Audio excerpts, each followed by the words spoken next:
Java Code Sessions número 5. Bienvenidos a la sesión número 5 de Java Code y el día de hoy vamos a hablar sobre bucles, ciclos o loops en Java. Antes de entrar en materia me gustaría pedirles que se suscriban a mi canal, que hagan comentarios, que le den like y pues bueno, esto para poder saber en los comentarios sobre qué temas de Java les gustaría que esté platicando en los Java Code Sessions. Vamos a empezar pues con los bucles en Java y para arrancar vamos a ver qué son los bucles. Los bucles o ciclos son estructuras de Java que permiten repetir un bloque de código múltiples veces hasta que se cumpla cierta condición. En ocasiones vamos a saber cuántas veces lo vamos a repetir.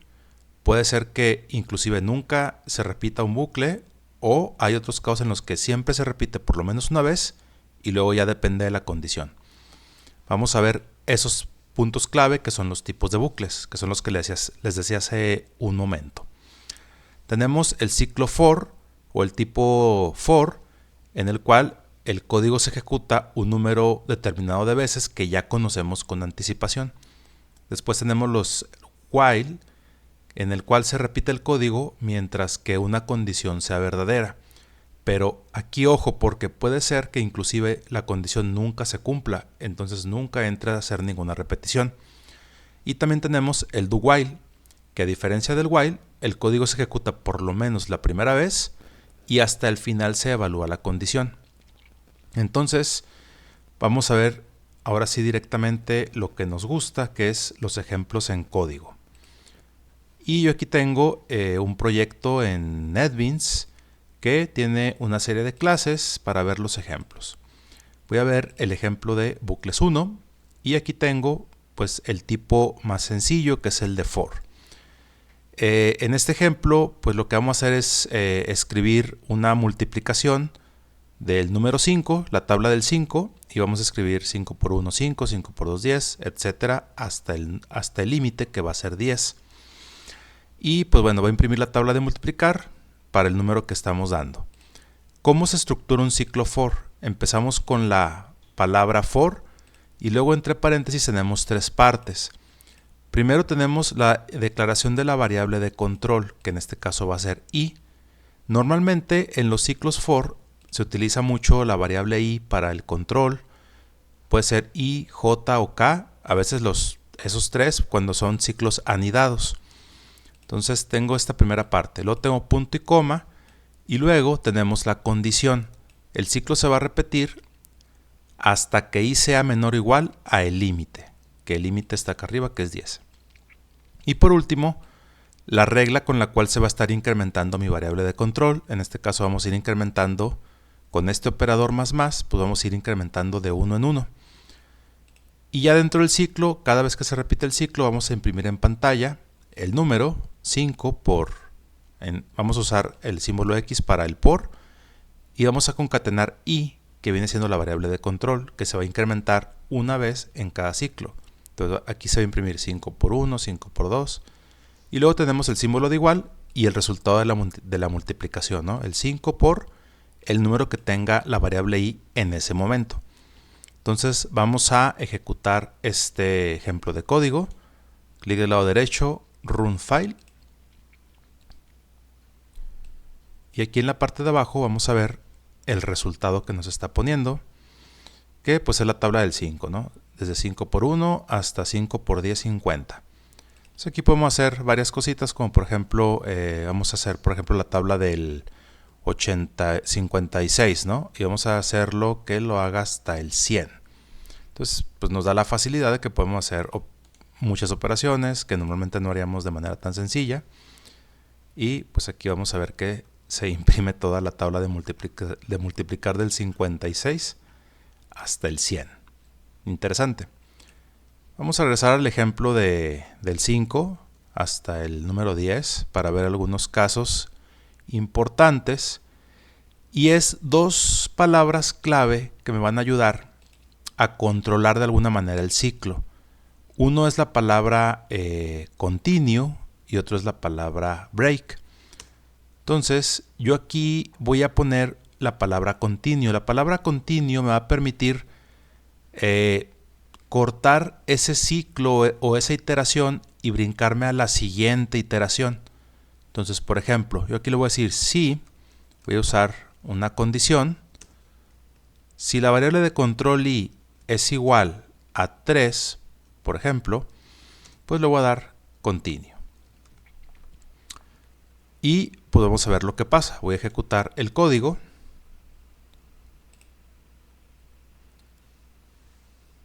Y aquí podemos ver pues que se imprime la tabla de multiplicar, pero cuando debería llegar al 5 por 3, como yo le puse que cuando fuera 3 se brincara esa iteración, ya no ejecuta esta línea de código, sino que se brinca otra vez al principio para incrementar la variable de control y continúa con el número 4.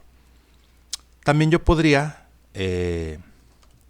terminar el ciclo for de manera completa. En lugar de continue, le pongo break. Voy a correr el archivo. Y ahora puedo ver que solamente ejecuté el 5 por 1, 5 y el 5 por 2, 10. Cuando llega al 3, rompo la ejecución del ciclo. Ya no brinco al que sigue, simplemente lo termino. Y de esa manera pues tengo bajo ciertas herramientas para poder controlar las iteraciones o la ejecución del código dentro del ciclo. Muy bien, entonces vamos a avanzar a otro ejemplo. Aquí en el primer ejemplo vimos los ciclos for, y hay otra modalidad de ciclos for que vamos a ver en el ejemplo 2 que se conocen como for each o para cada. Esto se utiliza cuando utilizamos colecciones de objetos. Si se fijaron en el ejemplo anterior, no estábamos recorriendo ninguna lista ni nada, simplemente íbamos aumentando de uno en uno hasta llegar a una variable de control. Pero en Java tenemos unos objetos que son colecciones, y una de esas colecciones es un array list, y esto es súper común en Java. Un array list pues es una colección dinámica y que puede cambiar de tamaño, de elementos que puedes tú almacenar ahí, pues objetos de manera ordenada. Los puedes acceder, almacenar dentro de esa lista. ¿Cómo se declara? Pues a través de ArrayList. Le digo el tipo de objeto que va a tener mi lista, que en este caso van a ser cadenas de caracteres, un string. Y mi lista se va a llamar frutas, va a ser una lista de frutas, y así es como la inicializo para poderle poner elementos. Para agregar los elementos es frutas.add, y aquí agregué manzana, banana y cereza. Ahora sí, si yo quiero recorrer esta lista, pues la forma más simple es con un for each. Se parece mucho al for. Arranco con la palabra for, y entre paréntesis, en lugar de tener una variable de control, lo que voy a hacer es que voy a declarar una variable que en este caso es de tipo string, que se llama fruta, y esta variable se va a inicializar en cada iteración. ¿Y con qué se va a inicializar? Pues con los valores de la lista frutas. Lo especifico con los 2 puntos y de dónde va a tomar ese valor. Y ya dentro de cada ciclo, dentro de for, pues voy a mandar a imprimir el valor de fruta en ese ciclo. Entonces vamos a correr este ejemplo.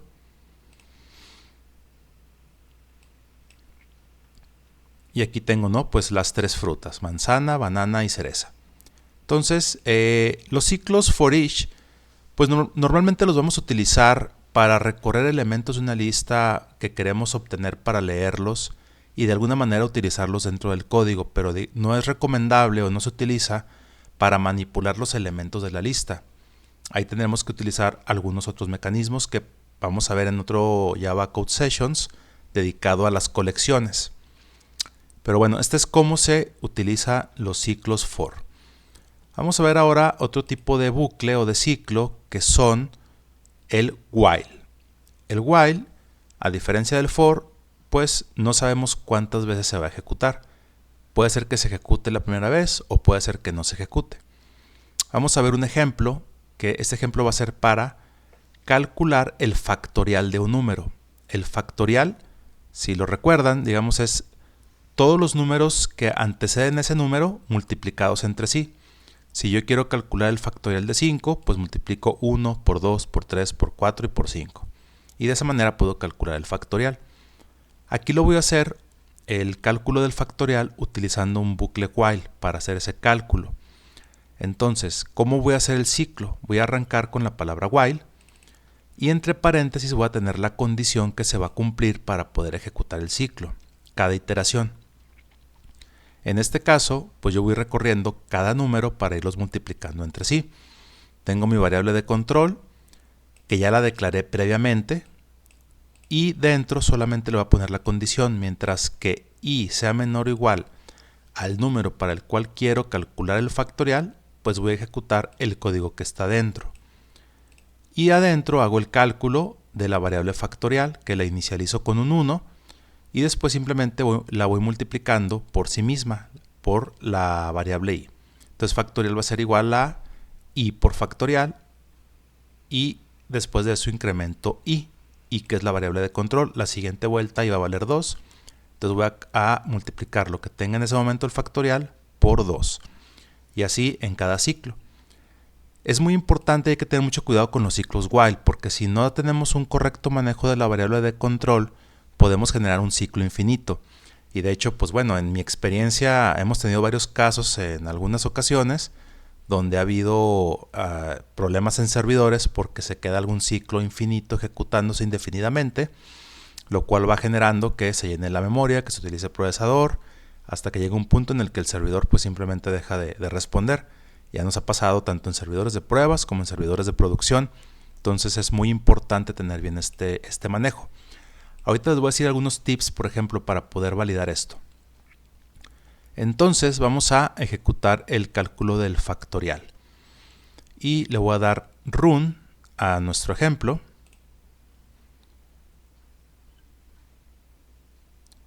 Y pues aquí tengo que el factorial de 5 es 120. Ahora, ¿qué pasa, por ejemplo, si yo quiero calcular el factorial de el número 100, por ejemplo? Entonces, lo voy a ejecutar y vamos a ver lo que pasa.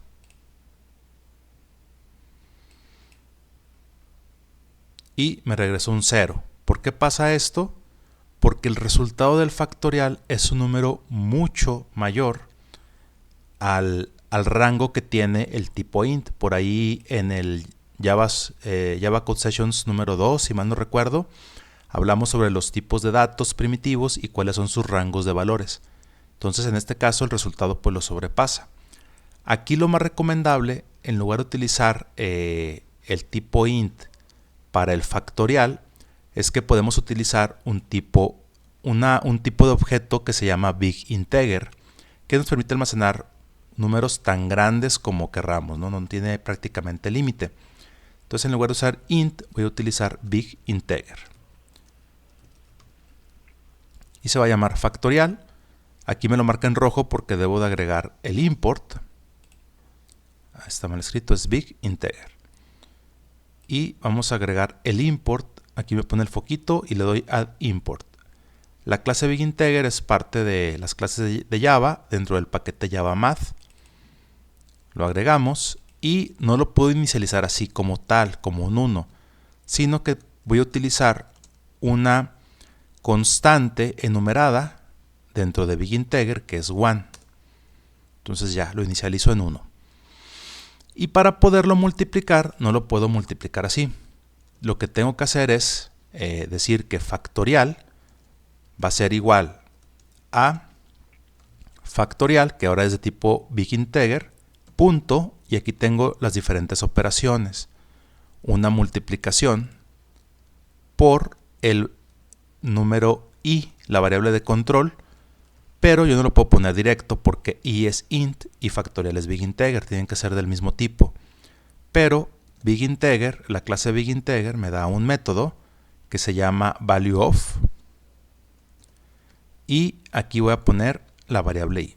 Entonces valueOf me va a convertir el tipo int de i a BigInteger para poder hacer la operación de la multiplicación. Entonces ahora sí, vamos a volver a ejecutar el código con BigInteger y vamos a ver qué es lo que pasa. Vamos a darle run. Y ahora sí, tengo aquí mi factorial, que es un número, pues aquí lo pueden ver, o sea, larguísimo, larguísimo, aquí está. Entonces, obviamente no iba a caber en el tipo de dato int primitivo. Esto lo pongo de ejemplo porque es muy importante que dentro de los ciclos for tengamos mucho cuidado, perdón, de los ciclos while tengamos mucho cuidado dentro de cualquier ciclo con las operaciones que hacemos, porque no nos va a marcar un error a la hora de ejecutar el código, pero el error va a ser en el resultado una vez que ya lo ejecutamos si no tenemos cuidado con esto. Ahora, para evitar el tema de los ciclos infinitos, algo que yo les puedo recomendar es tener una variable de control adicional. Yo normalmente la declaro como control así y le pongo un número X, ¿no? La inicializo en un 1. Y a la condición le agrego aparte la variable de control. Le digo ejecuta el ciclo mientras la condición inicial que yo tenga para la cual hice el ciclo, y además de eso, mientras que la variable de control sea menor o igual a un número lo suficientemente grande de acuerdo al número de iteraciones que yo considero que máximo se van a ejecutar. De esta manera, pues voy a garantizar que nunca se va a pasar el ciclo de un cierto límite. Esto pues para evitar que sea un ciclo infinito. Y al final, siempre al final del ciclo, voy a poner el incremento de la variable de control sí o sí, para que sea efectivo ese control adicional, ¿no? De esta manera, pues voy a evitar los ciclos infinitos. Bueno, aquí estamos terminando lo que vienen siendo los ciclos while o los bucles while. Y ahora vamos a ver el último tipo de bucle, que sería el bucle do while, que a diferencia de los while, siempre se va a ejecutar por lo menos una vez. Bueno, antes de pasar a los do while, tengo otro ejemplo de los while. Y este es muy importante. Porque yo puedo forzar a que siempre se ejecute el ciclo e internamente controlarlo. Esto, digamos, hay que hacerlo con muchísimo cuidado y bajo ciertos casos muy específicos. ¿Cómo se hace? Bueno, aquí yo tengo otro ejemplo en el cual tengo un ciclo while y por default le estoy poniendo true, directo. Quiere decir que siempre sí o sí se va a ejecutar. La única forma de salirme de este ciclo y evitar un ciclo infinito va a ser con la palabra break. No va a haber otra forma de salir. Entonces, el ejemplo que yo tengo, voy a utilizar la clase scanner que ya conocemos con el systemin para introducir datos desde el teclado. Y básicamente lo que vamos a hacer es que vamos a sumar números positivos hasta que yo ingrese un número negativo. Cuando ingrese el número negativo, rompo el while y terminamos el ciclo. Si no, pues nunca terminaría.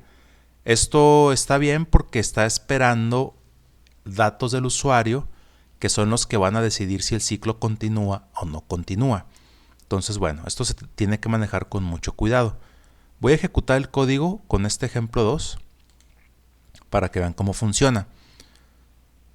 Entonces, se va a ejecutar el ciclo, siempre se va a ejecutar. Entonces aquí me dice ingreso un número, si quiero salir pues ingreso uno negativo, voy a ingresar un número positivo, un 34, la suma actual es 34, ingresa otro número positivo, pues ahora un 45, la suma actual es 79, ahora voy a ingresar un número bastante grande y ya tronó pues porque puse un número que se salía del rango del cual podía soportar el tipo de dato que estaba esperando, que era int.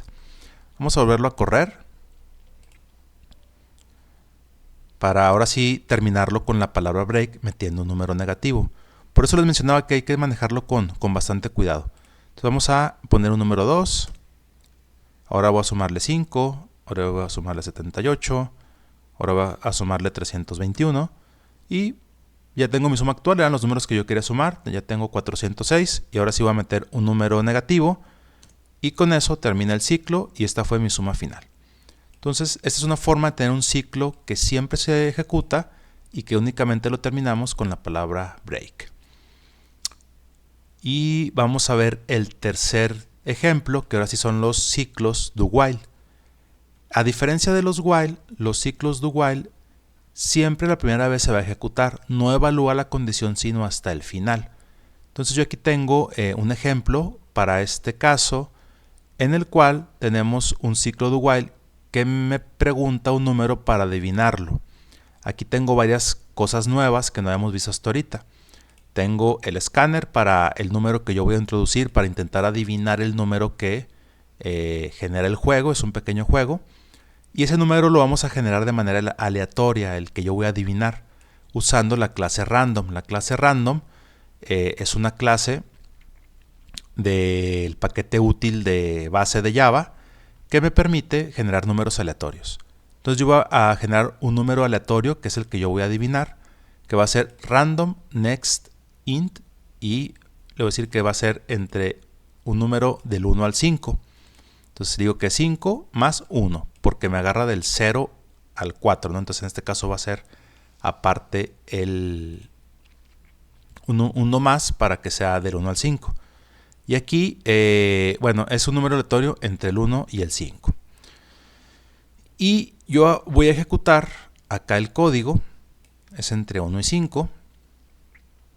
Y va a entrar al ciclo do, me va a generar un número aleatorio y después va a estar esperando una respuesta del usuario, que es el número que yo voy a tratar de adivinar cuál fue el que generó aleatorio, y se va a ejecutar el ciclo mientras que no lo adivine. Voy a poderlo seguir ejecutando hasta que llegue el punto en el que ya lo pueda adivinar y termine el ciclo, ya no se cumpla la condición.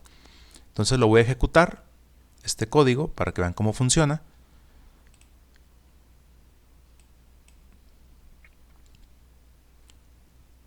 Ya generó internamente un número aleatorio entre 1 y 5, entonces vamos a suponer que yo voy a decir, bueno, es un 2.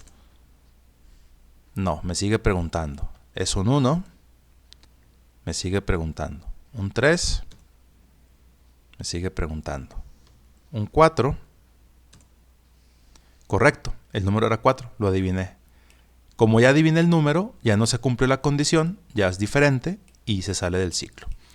Entonces, bueno, también los ciclos while, pues hay que tener ahí cuidado al momento de utilizarlos para verificar que siempre se pueda cumplir la condición.